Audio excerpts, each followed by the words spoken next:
ఆంధ్ర రాజకీయాల్లో ఒక వెలుగుతున్నారు జనసేన అధినేత టాలీవుడ్ స్టార్ హీరో ఆంధ్రప్రదేశ్ రాష్ట్ర డిప్యూటీ సీఎం పవన్ కళ్యాణ్ గారు. ఆయన ఎప్పుడైతే డిప్యూటీ సీఎంగా పదవీ బాధ్యతలు చేపట్టారో అప్పటి నుంచి ఆంధ్రప్రదేశ్ అభివృద్ధి పరుగులు పెడుతుందని చెప్పుకోవచ్చు. జనసేన పార్టీని కూడా రెండో అతిపెద్ద పార్టీగా నిలపడంలో పవన్ కళ్యాణ్ గారు చేసిన కృషి గురించి అందరూ చర్చించుకుంటున్న విషయం తెలిసిందే. కేవలం తెలుగు రాష్ట్రాల్లోనే కాకుండా దేశవ్యాప్తంగా పవన్ కళ్యాణ్ గారి పేరు మారుమోగుతుందంటే నిజంగానే గ్రేట్ అని చెప్పుకోవాలి. ఇక తాజాగా అందుతున్న సమాచారం ప్రకారం గత కొన్ని రోజుల నుంచి పార్లమెంటు సమావేశాలు ఢిల్లీలో ఘనంగా జరుగుతున్న విషయం మనకందరికీ తెలిసిందే. ఆ సమావేశంలో బీజేపీ వ్యక్తులు చాలామంది పవన్ కళ్యాణ్ గారి పేరు ప్రస్తావించారట.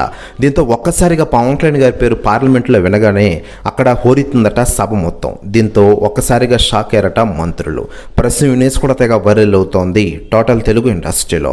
మరోవైపు ఆంధ్రప్రదేశ్ రాష్ట్ర రాజకీయాల్లో కీలకంగా వ్యవహరిస్తున్న పవన్ కళ్యాణ్ గారు కేవలం రాజకీయాలే కాకుండా మరోవైపు సినిమాలో నటిస్తూ ఔరా అనిపిస్తున్న విషయం మనకందరికీ తెలిసిందే.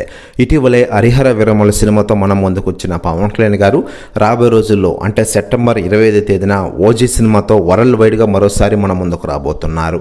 పవన్ కళ్యాణ్ గారి సినీ కెరీర్లోనే ఓజీ సినిమాపై ఎక్స్పెక్టేషన్స్ హై లెవెల్లో ఉన్నాయి. దీంతో ఈ సినిమా కోసం తెగ వెయిట్ చేస్తున్నారు అభిమానులు.